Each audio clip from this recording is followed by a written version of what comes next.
Itim! Kalawang na kalawang na yun, no? Alis tayo ngayon. Papamaintenance tayo ng motor dahil alis tayo papunta ng Iloilo. Kailangan natin i-maintenance ulit to. Last na ginamit natin to nung Boss Ironman pa eh. Tara, let's go.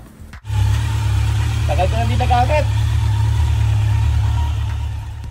Lahat ng big bike ko, dito lang ako nagpapamaintenance sa EA Ninja Shop sa may Daang Hari. Napakalapit lang dito sa Las Piñas. At eto, first time ni Kawalate magpapamaintenance dito. Sa tapat lang mismo ng Daang Hari to. At kita nyo naman, dami nagpapagawa dito. Solid kasi 3 years ago pa ako nagpapamaintenance dito at talagang quality pa nagpagawa ka dito. At eto na. Eto yung unang problema ni Kawalate. Eto yung unang papaayos natin dito, yung tail light na ito. Nasira simula nung pinadala to mula Mindanao hanggang Manila. At ilang beses ko na kinabit to, laging natatanggal. Green job order natin. Purchase tayo ng brake chain, tsaka PMS. Kalawang na yun, no, boss, no? Kalawang na yun, no? Grabe yung kalawang ng chain natin, no? Kasi simula nung Boss Ironman, ngayon lang natin to ginamit. At eto na, sinimulan na palambutin ni Kuya yung kalawang para eto napakadali na tanggalin. At kita nyo mamaya-maya, okay na yan. Napakalinis at parang bago yung chain natin. At syempre nilagyan ng lube para hindi siya madaling kalawangin. Grabe, oh. Parang bago na ulit yung chain natin, oh. Hindi na kalawang. Ayos.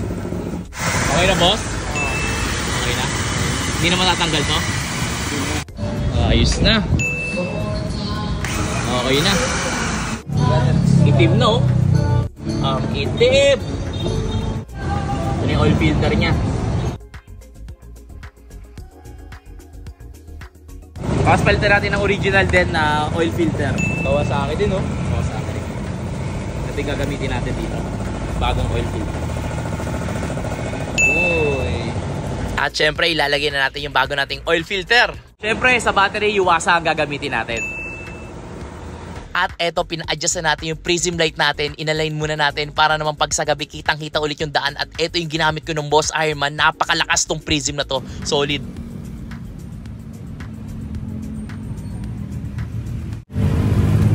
Okay na. Napakalinis na. Yung prism natin, aligned na. Yung Brembo brakes natin, yan, makapal pa yan. At ang pinakamaganda dito, malinis na. Tapos, naka-prism, tapos ang battery natin, Yuasa. So ayun guys, kita na tayo sa Iloilo. Sa May 12 onwards hanggang 23 ata kami dyan.